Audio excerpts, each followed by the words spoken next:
On my 17th birthday, I was making a wish in front of my cake. Joshua suddenly spoke, "Could you return the scholarship to Robin? You've already been taking advantage of living in my house, and you still want to cling to that little bit of money." Joshua's son has selective mutism. Since we were kids, this was the first time he ever spoke to me, and it was for the transfer student. I didn't dare say anything. I stepped back. After all, I was just a broke tag-along student who secretly accepted $10 million from Mr. Sun. After the college entrance exam, I'll be going abroad to study. As for the prize money and the person, I won't cling to either. Chapter 1. Joshua's son has selective mutism. The Sun family tried every possible method, spending money like water, yet nothing could make him speak. Until one time, when the Suns went to an orphanage for a charity event and happened to witness me fighting desperately with a group of kids much taller than me over a piece of sandwich bread. Joshua saw it and pointed with his hand, "Help her." Those few short words filled the Sun family with overwhelming joy, and they immediately completed the adoption procedures. And just like that, I became Joshua's son's study companion. Back then, he was thin and short, and never spoke. Some notorious upperclassmen at school thought he was pretending and picked an auspicious day to beat him up. Since I was living under someone else's roof, I had to prove my worth. So I didn't back down at all. Facing a group of delinquents much bigger than me, I actually felt like I was seeing walking military medals. I grabbed a shovel from the school board director, who loved gardening, and chased them away. Even when I got punished and made to stand outside as discipline, I could still smile and do handstands by the window to entertain Joshua. Joshua thought it was embarrassing. He kept his little face stiff and refused to look at me. After class, he wrote me a note. Ever since that day at the orphanage, he had never spoken to me again. "I know you like me, but you don't actually think doing these cheap little things can win me over, do you? Ridiculous. Stop dreaming about climbing your way up and becoming something you're not." Huh? He was the young master. I was the servant. If anything happened to him, I'd be ruined too. Romance? Feelings? How would I dare think about that? But the young master didn't care. He was convinced I liked him to a hopeless degree. So whenever he had a nightmare at dawn, he would call me without the slightest psychological burden. Half asleep, I coaxed myself awake, splashed water on my face, and went to his room. The room was pitch black. Relying on memory, I walked to the bedside and gently covered Joshua's eyes with one hand while using the other to turn on the lamp. A few seconds later, I put my hand down and saw Joshua's dark eyes staring right at me. His face was still a bit pale. His fingers tapped rapidly on his phone as he complained, "I just had a nightmare and couldn't sleep. I asked you to come read to me, but you took forever getting ready. You put on that fake no makeup, didn't you? Next time don't splash water on your face pretending you washed up. It only makes it more obvious. Just come straight here. It's not like I've ever said you were ugly." There he goes again. I perfunctorily responded with two ahs, pulled out a book from his shelf, and halfway through reading, a breeze flipped the pages. I looked up and saw the window wasn't closed. I stood and closed it, reminding him as I did, "Don't leave the window open so wide at night. The draft might trigger your headaches." Turning back, I casually tucked the blanket around Joshua. He couldn't afford to get sick, otherwise, I wouldn't be able to sit in on the Sun family's private tutoring sessions with him tomorrow. They were expensive, $20,000 per class. While I moved, Joshua gave me that strange, unreadable look again. "What's wrong?" I asked. "When it's time to fill out college applications, I'll allow you to choose the same university as me." He suddenly brought up the upcoming entrance exam a month away. I didn't react for a moment. Joshua grew anxious, his phone almost jabbing into my face. "What? You're unwilling? Why would you be unwilling? Being able to attend a university with me is your honor. Stop pretending to play hard to get. Besides, it's not like you'll necessarily get into a university anyway." I took a deep breath and shook my head lightly. "No. I'm just too excited." Satisfied with the answer, Joshua let out a soft hum and closed his eyes. Chapter 2. I quietly stepped out of the room and closed the door, only to run into the butler who had been waiting outside for quite some time. Please. He handed me a cup of tea. I accepted it and recognized the scent. It was the tea the Sun family used most often to receive important guests. Father Sun sat across from me, rubbing his brow. The watch on his wrist was worth enough to buy an apartment in the center of a city where every inch of land was gold. The butler thoughtfully unfolded a newspaper for him, smoothing it out over the coffee table. A striking headline: Sun family heir risks life to save his beloved. Not long ago, a deranged criminal barged into the school and unfortunately took me hostage. In order to save me, Joshua exchanged himself for the hostage. I knew Father Sun, who had just returned from a business trip abroad, had misunderstood. He thought Joshua Sun liked me. He didn't. Just today, Joshua had planned to kick me into the problem student class, a class full of spoiled rich kids and academic underachievers, just to free up a spot in the elite class for the transfer student. Joshua liked the transfer student Robin. Not me, Joanna. But just as I was about to explain, a check slid across the table toward me. Besides the small amount, Father Sun said, after the college entrance exam, I will send you abroad. All expenses will be covered by the Sun family. The price is that you will never contact Joshua again. Can you do that? I don't want to see scenes like you walking out of Joshua's room again. Father Sun's gaze was heavy, pressure applied effortlessly, and without raising his voice. I can, sir. I can. Humiliated tears rolled down my cheeks as I held the check, my shoulders trembling as I walked back to my room. Chapter 3. 10 million. I was so excited I did several squats on the spot and almost snapped myself in half. Calm down. Life has basically turned into an open wilderness now, anything could happen. I sat back at my desk, thought for a moment, then took out my diary and carefully folded the check inside. With nothing else to do, my mind suddenly drifted to the promise Joshua and I made about attending the same university. I didn't know why, but I minded it, more than I should. I was probably going to break that promise. But Joshua wouldn't care anyway. After all, the way his entire heart and gaze were filled with another girl was still vivid in my memory. Just like in a youth romance drama, an innocent girl running around a strange campus, accidentally bumping into a boy's arms. When she picked up her fallen necklace, Joshua's eyes lit up sharply. Robin. He hadn't spoken in so long that his voice was hoarse. Embarrassment tinted the tips of his ears red, and in his panic he grabbed the water bottle I gave him and gulped it down in one go. His movements were urgent and clumsy, half soaking his collar. Only after wetting his throat did he speak again. Robin. It's you. That day, a post titled, Joshua Spoke, exploded on the school forum.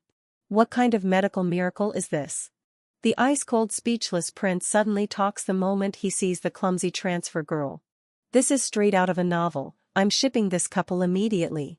Putting myself in Joanna's shoes, grew up together since childhood yet he's never said a single word to me, but breaks his silence for another girl. The sky might as well collapse. Correction, Joanna is just a study companion the Sun's bought.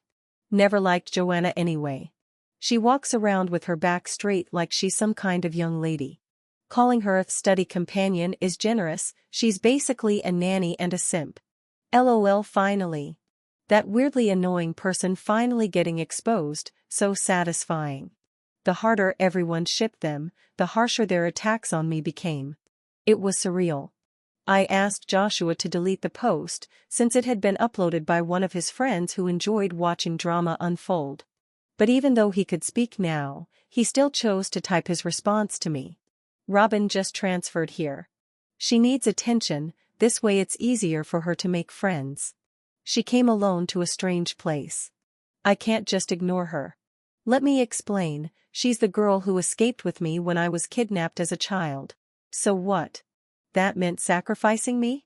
I was so angry I wanted to scratch his face, but then I remembered I was just a freeloader living in the Sun household. So I threw a mini tantrum and smashed my phone onto the pillow. And that was that. But it stayed stuck in my throat like a fishbone that wouldn't dislodge. Sigh. In the darkness, I opened my eyes. thinking about father-son's promise to fully fund my studies abroad and the check tucked inside my diary. My future. It was so bright I couldn't sleep. Chapter 4. The next day, with huge dark circles under my eyes, I sat in the Sun family's car on the way to school. The driver stopped me just in time. "Miss, the young master wants you to sit in the front passenger seat." I looked at Joshua in confusion. He was sitting in the back seat, eyes closed, resting. His refined features were bathed in warm sunlight. In the mornings, he was usually short on sleep. And on the ride to school, he could only fall asleep peacefully if I sat beside him holding his hand. So, did he not need me anymore? A guess formed in my mind. Sure enough, the car turned onto an unfamiliar road, and Robin came running toward us excitedly. The bunny charm on her backpack bounced up and down as lively and adorable as she was. "Joshua, thank you for coming to pick me up. You're so nice. Here, I brought breakfast for you." As she spoke, her mouth was stuffed with a meat bun, the smell spreading inside the air-conditioned car, not exactly pleasant in the summer heat. Having taken care of Joshua's daily life for 12 years, I instinctively reminded, "Joshua doesn't really like eating in the car." "Really?" Robin asked, her small face turning red with embarrassment. "Sorry, I didn't know." Joshua shot me a displeased glance. He blamed me for overstepping. His long fingers reached out and accepted the bun from Robin. His movements were stiff but gentle, as he uttered a few soft words to her. "There aren't that many rules." I froze. Because this particular rule was something Joshua himself taught me. Even when I was doubled over with hunger in the car, he would only coldly type on his phone. "Next time, wake up 30 minutes earlier to eat breakfast." Classic double standards. Outside the window, the glass reflected my face. Wow. A total clown. Chapter 5. The driver kept glancing back at me in shock, and I knew what he was surprised about. At first, I hadn't expected it either. That Joshua, who had been silent for years, would start speaking the moment he met Robin. And that he would speak only to her. People say that being the exception is often the beginning of love. Even father-son, who had dominated the business world for decades, had finally misjudged something. I felt a bit relieved, yet also guilty. This money should have belonged to Robin. The smell inside the car grew stronger and stronger. Feeling dizzy, I rolled down the window and forced myself to endure the discomfort. Only when we reached the school gates did I rush out of the car to retch. After the burning sensation in my stomach faded, I turned around to see Robin biting her lip, her eyes red, while Joshua looked furious. He angrily typed on his phone. "I know you don't like Robin, but did you really have to embarrass her like that? Since when were you so fragile? I remember you weren't like this at the orphanage." Robin covered her mouth in surprise. Joanna, are you really like everyone says, the little household helper the Sun family adopted to take care of Joshua's son?" Her round eyes blinked innocently. She had no idea she'd touched Joshua's biggest taboo. Back in middle school, the class bully confessed to me and got rejected. He lost his temper and called me a little maid and a pathetic simp. The next day, his parents came and transferred him to another school. No one dared call me that again. My name finally became my name. But this time, Joshua said nothing. He simply took a napkin and gently wiped the grease from the corner of Robin's lips. I immediately took the hint and told Joshua, "Sorry, I ate too much this morning and felt dizzy. Starting tomorrow, I'll take the subway to school myself." An unnecessary person should know when to step back. Besides, Joshua himself was extremely picky about food quality and he wouldn't let me eat junk food either. Every day after school, I had to go home with him. I'd been craving the street snacks outside the school for ages. The other students even said a legendary scallion pancake master had just opened a stall there. But Joshua's expression darkened even more than when he was defending Robin earlier. He typed another line. "What are you throwing a tantrum for? The Sun family's car isn't too small to fit you." A suggestion. Rejected. Completely baffling. Chapter 6. Arriving at school, I first went to the homeroom teacher's office to handle the transfer procedures before returning to the classroom to pack my desk. My classmates whispered among themselves. Joshua used to spoil Joanna so much, I almost thought she really managed to climb the social ladder. Climb what? He literally transferred her to the worst performing class. I heard that class is full of spoiled rich kids who never study. If she goes there, she'll probably get bullied so badly she drops out. Serves her right. Who told her to look all high and mighty this morning criticizing Robin with that tone? Joshua doesn't like eating in the car. And then Sun God didn't even hesitate before eating Robin's lovingly prepared breakfast. A basketball suddenly shot through the air, hard enough to scatter the gossiping crowd. Joshua walked up to them, towering over them, staring down coldly. His icy gaze made everyone shudder. I didn't understand, he was the one who wanted me gone, yet now he was acting like he was defending me. Forget it. I pulled Joshua away. The break is almost over. I need to hurry to my new class. My backpack, stuffed full of textbooks, dragged heavily downward. Joshua frowned. His long, jade-like fingers grabbed the painfully tight strap digging into my shoulder and effortlessly swung the entire bag onto his own. Still typing. The college entrance exam is coming soon. You only need to stay in class 13 for 1 month. It will be over quickly. Bringing Robin into the elite class is only because the strong academic environment helps her catch up faster. Your foundation is better than Robin's, any class works for you. After the exam, I'll come pick you up myself. After the exam, I would already be boarding a plane to the UK. But I said nothing. I simply looked into Joshua's slightly guilty eyes and, like always, tugged the corner of his shirt and smiled trustingly. Okay. I'll wait for you. I had to keep acting until I left the country. I had to reinforce father-son's assumption that Joshua liked me. Joshua was very satisfied with my obedience. His tension visibly relaxed, the guilt in his eyes turning into delight. He patted my head. His screen lit with a new word. Reward. Chapter 7. I followed behind Joshua.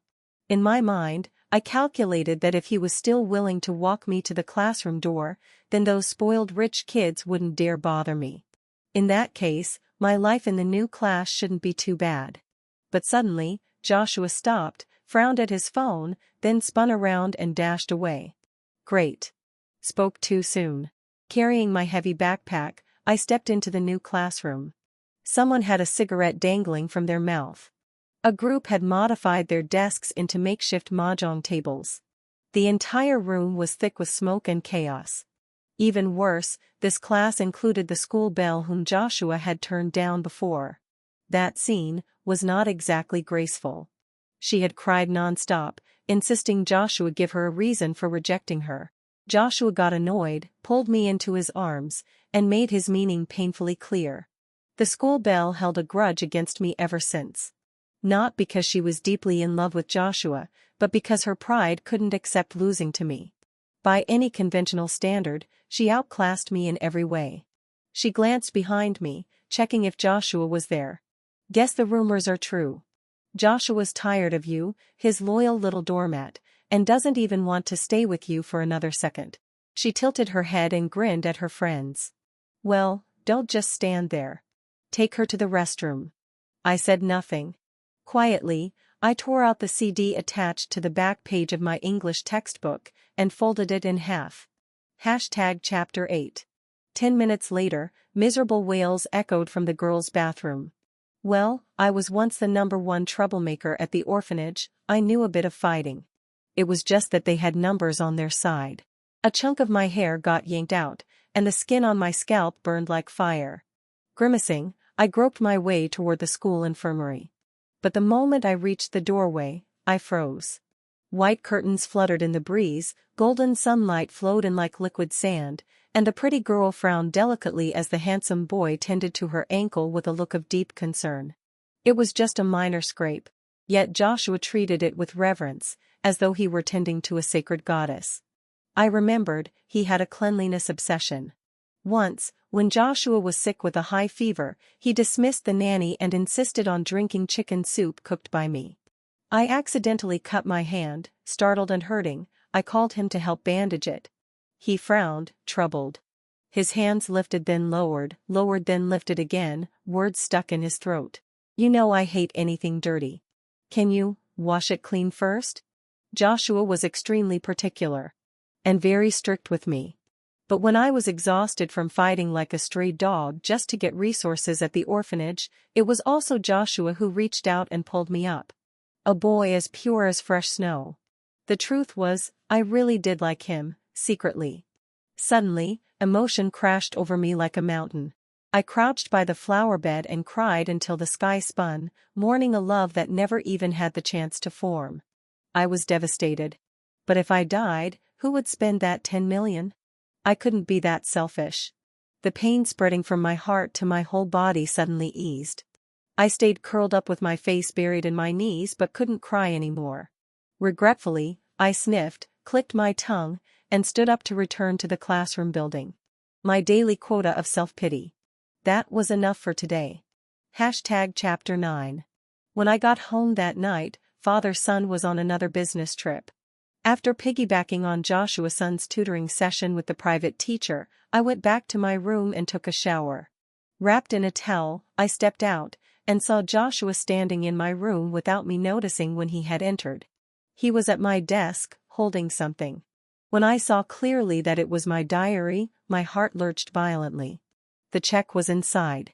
Did Joshua see it? Was he going to question me? Once he knew the truth, would he march straight to father-son to clarify everything so the Son family could save their 5 million? Then what about my life, my studies abroad, my future happiness? In an instant, my whole body went stiff. I walked toward him in a daze, each step as heavy as if my feet were weighed down with concrete. Hearing my movement, Joshua turned around. His eyes and expression were so cold the air felt like it froze. He lifted the diary slightly. No explanation? The password used to be my birthday. Why did you change it? Since childhood, Joshua had a strong curiosity, borderline possessiveness, about my diary, even demanding I set the password to his birthday. He held up his phone, confronting me. I was guilty as hell. Jumping a little to shorten our height difference, I snatched the diary back. I just felt like changing it. Open it. I want to read it. No. The refusal burst out before I could think. Realizing how reactive I sounded, I quickly forced a smile to appease the young master. It's really nothing. Girls just have some personal thoughts we can't tell outsiders. I'm an outsider? Joshua's expression darkened further. That's not what I meant. I tried to steer the topic away and toss the diary onto the bed, but his hand gripped my wrist tightly.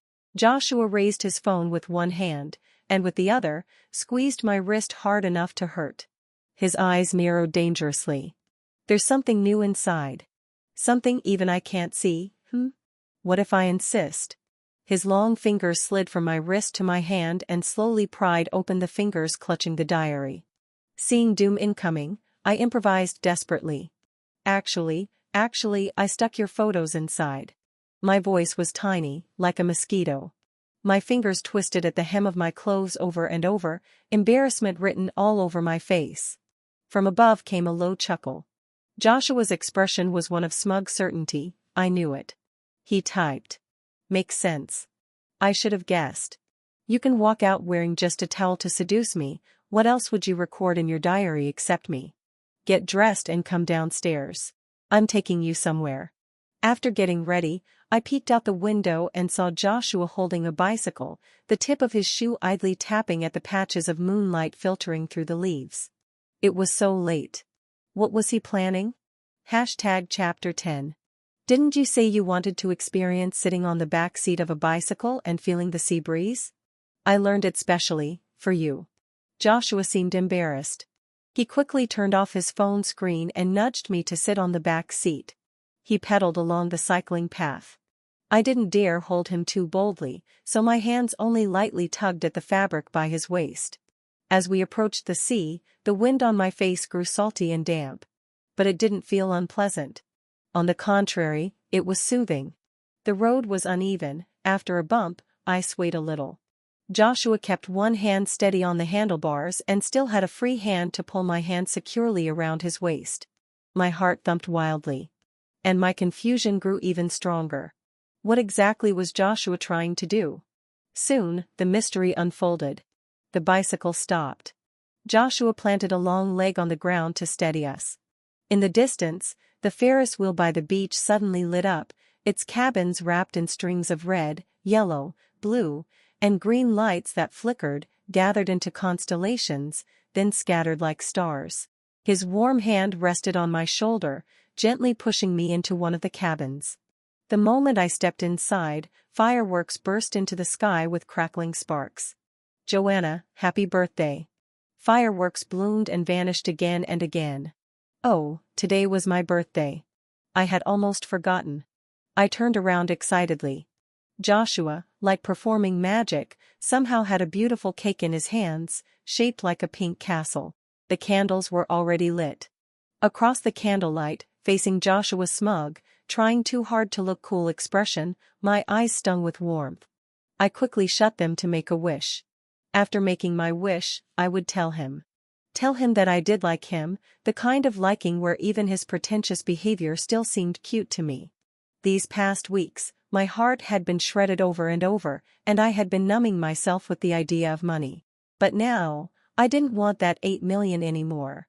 I wanted our 12 years together. Love was supposed to be worth more than money, right? But before I could open my eyes, Joshua's hoarse voice came from above. "Happy now? So can you return the scholarship money to Robin? She needs it more than you." I opened my eyes. My first thought, Joshua spoke to me. My second thought, no wonder AI can't replace humans, the emotional volatility is too much. I had gotten hot-headed earlier. 8 million abandoned just like that, how exactly was I planning to live? Joshua continued his recitation of his self-righteous thesis. 12 years. You followed me for 12 years and made 12 birthday wishes, hoping I would say happy birthday to you myself. Today, I fulfilled that long-standing wish for you. And I even promised to attend the same university. You can still stay by my side for 4 more years. Isn't that enough for you? Besides, you've been living in the Sun House for years, enjoying privileges most rich young ladies don't even get. Are you really going to covet that 8,000 scholarship? He rambled on, rare chance for a mute to talk, understandable. While he lectured, I nodded along, blew out the candles, cut the cake, and handed him a slice topped with a strawberry. Maybe you haven't spoken in too long, your voice is kind of glitchy. Why not have some cream to soothe your throat? Joanna, stop pretending to be stupid. I meant well, but Joshua felt provoked. With a wave of his hand, the cake splattered against the glass wall and slid down, leaving a mess. He froze, looking uneasy, then accused me. You made me angry first. I looked at Joshua and felt he was unbelievably considerate. Every time I started to doubt myself, thinking I was a terrible person for choosing money over feelings, he would personally reassure me. Your decision is correct. Actually, after the scholarship list was posted, I filled out the withdrawal form. I'll submit it to the dean tomorrow. That way, Robin, who ranked 4th, could take the spot. Because I'd seen her feed stray cats with the money she saved from her own meals. And because I had taken her 8 million. Joshua's expression brightened instantly. The colors of the fireworks reflected brilliantly in his eyes. You shouldn't be mad at Robin either. In fact, you should thank her. She encouraged me to interact with people more. Without her, your long-time birthday wish wouldn't have come true today. You wanted to hear my voice the most, right? I promise I'll keep talking to you from now on, consider it your second birthday gift. Please. Empty promises don't count as gifts. His father was far more generous. Chapter 11. 1 month, not long, but not exactly short either. Most of it passed in a blur. My desk mate and I gradually warmed up to each other. Chubby was the only one in class who didn't ostracize me, because my morning reading voice helped him sleep better.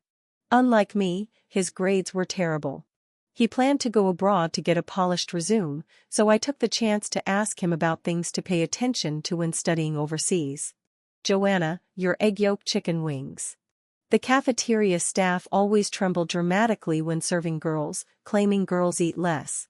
But for male students, their plates were piled like mountains. Chubby happened to be dieting, so we had a tacit agreement to swap trays, a kind of lunchtime partnership. But today, just as Chubby and I exchanged trays, a hand suddenly reached out, grabbed the tray in front of me, and without a word dumped it straight into the food waste bin. "Joanna, who allowed you to flirt with boys here?" Joshua clenched his jaw, his hostile gaze sweeping once over Chubby before locking onto me. "The college entrance exam is coming. If you don't focus and end up failing to get into a university, I'm not going to repeat the year with you. Come with me." Joshua tugged my arm and pulled me toward the exit, but Robin stepped in to block him. "Move." Joshua pushed Robin aside, uncharacteristically snapping at her. But a second later, reason returned. He took a deep breath, forcing his tone to soften. "Sorry, Robin. I can't eat with you today. Can you wait by yourself for a bit? I have something important to ask Joanna." Robin scratched her head. "No, I wasn't trying to stop you. I just wanted to ask, if you're not going to eat, can you give your meal to me?" Her eyes were glued to the tray. Only then did I realize Robin never actually had ill intent toward me. She simply had that pure, oblivious personality, zero emotional radar. As expected, Joshua choked on his words, then before leaving, shoved his meal card into her hand. "If that's not enough, get more." Chapter 12. The moment we stepped out of the cafeteria, Joshua couldn't wait to confront me. "Joanna, do you have no shame at all?" I felt his temper was even more illogical than the final problem on a math exam. Thinking for a moment, I asked, "What happened?" Joshua dragged a hand down his face in frustration. "What happened? You're seriously asking me that? We're this close to the college entrance exam and you're out flirting with some guy. You even stuck to him like glue. Do you know the school forum is saying you two are dating? I guess you must be starving if you're willing to go after someone like that." Thanks to Chubby's elite food-grabbing skills, I'd been eating hot meals every day lately, so without thinking, I said, "He's my friend." "Don't be so mean to him. You're proud of that now? I didn't come here to listen to you sing praises about some great friendship. Stay away from him. Did you hear me? Chubby is the first friend I've ever made." I lifted my head, meeting Joshua's gaze. "All my life I've revolved around you and the Sun family, going back and forth between two places every single day. I never had a social circle of my own. Then you transferred me to another class where no one talked to me. Now I finally have a friend. Why do you think you have the right to interfere with who I'm friends with? You think I'm interfering?" Joshua's eyes grew colder. "Fine. Go make your friends. You don't actually think North City has only one top university, do you? Before you apologize, I'm not telling you which school I'm applying to." He threw down the threat and stormed off. He had no idea, right now, I didn't care at all which university he chose. Chapter 13. When I returned to the classroom, Chubby had already moved away from my seat. When our eyes met, he looked guilty and quickly avoided my gaze. It wasn't what he wanted, but he couldn't afford to offend the Sun family. I understood. Losing the first friend of my life stung for a moment, but I quickly refocused on my studies. After all, the better my exam results, the more Sun's father would be willing to pave my way abroad. On exam day, Joshua was still angry. He sat in the car glaring at me, and just as I reached for the door handle, he suddenly ordered the driver to drive. I nearly fell and ended up inhaling a whole mouthful of exhaust fumes. People say men aren't petty. He waited days just to get that one revenge moment. Tell me that isn't petty. I decisively pulled out my phone and booked a ride. After the exam ended, I don't know why, but I deliberately slowed down my packing, dragging it out by 5 extra minutes. "Miss, it's time to head to the airport," the secretary reminded gently. I nodded. Outside the school, reporters surrounded Joshua and Robin, eager to interview them. "Beautiful boy, pretty girl, guaranteed traffic." As the car passed by, the Joshua who once promised to pick me up caught sight of me. He raised an eyebrow challengingly, then pulled Robin into his arms and smiled lightly at the cameras. "Yes, she's my girlfriend." I smiled faintly and mouthed, "Congratulations. After today, we won't see each other again." Joshua. #extra1, Joshua. In Joshua's memory, Joanna's eyes had always been full of him. Even when decent boys confessed to her, Joanna would secretly glance at him, cheeks flushing as she said, "Sorry. I have someone more important to take care of." If that wasn't liking him, then what was it? Until the day Joanna, for the first time, stiffened her neck and yelled at him because of some chubby. How dare she? Joshua couldn't swallow that humiliation. So after the exam, he deliberately didn't go find Joanna and instead admitted, right in front of her, that Robin was his girlfriend. Did he actually like Robin? Don't be ridiculous. Joshua knew perfectly well that he only saw Robin as a younger sister. But as long as it made Joanna feel miserable, that was enough. He still remembered her expression. Slightly stunned. Clearly shaken, yet still stubborn enough to say congratulations. Heh. If she truly meant it, she wouldn't have rolled up the car window on him. Joanna. She must have cried in secret. No matter. Give her 2 days, she would definitely come crawling back to apologize. Thinking of the diary filled with things about him, Joshua let out a silent laugh. #extra 2. Joshua felt that the punishment he gave Joanna was too mild. So on the day the college entrance exam ended, instead of returning to the Sun household, he took Robin on a trip. He had never liked posting on social media, yet this time he carefully selected photos before uploading. Every single time. A full 9-grid post. But after 3 consecutive days, his pinned contact still remained quiet. Joanna, was she playing hard to get again? Joshua pressed his lips together, fingers squeezing the edges of his phone so tightly they hurt. A heavy irritation settled in his chest. Expression darkening, he muttered. Unpin. Block. If she didn't cherish the chance to apologize, then she couldn't blame him for being ruthless. #extra 3. On the 5th day. When Robin held a donut up to his lips, Joshua instinctively refused. But then, as if remembering something, he picked up his phone, his pretty, fox-like eyes curving slightly. As he pressed the shutter, he leaned in and took a bite of the donut Robin was offering. That night, he removed Joanna from his block list. No, he had to post a WeChat moment first. So he added Joanna back to the block list, edited his moment, posted it, waited half an hour, and then removed her from the block list again. After everything was done, Joshua tapped the back of his phone leisurely with his fingertip. These days, without seeing him, Joanna must be going insane. He closed his eyes, quietly waiting for Joanna's flood of messages. But the phone notification he expected never came. Not a single vibration. A giant question mark filled his mind. He couldn't hold back anymore. Fine. He'd lower himself, just this once. The next second, Joshua hurled his phone across the room. The screen shattered, cracks spreading like a spiderweb across the floor. That glaring red exclamation mark burned into his mind like splashed paint. Joanna. How dare she delete him? Something must have happened. Joshua's hands trembled as he booked the earliest flight back home. He didn't even have the capacity to deal with Robin anymore. #extra 4. Joshua arrived at the Sun residence in the middle of the night. The moment he stepped inside, he rushed straight to Joanna's room, empty, completely cleared out, as if no one had ever lived there. Of course. How could he have forgotten?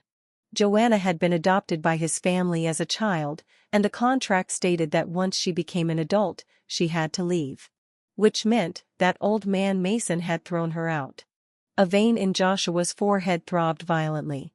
Rage flooded him as he balled his fist and pounded hard on Mason's door.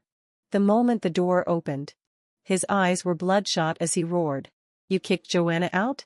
Mason stared at his son's madness with cold indifference. "In the middle of the night, you're yelling over something like this? I'm asking you, where did you send Joanna?"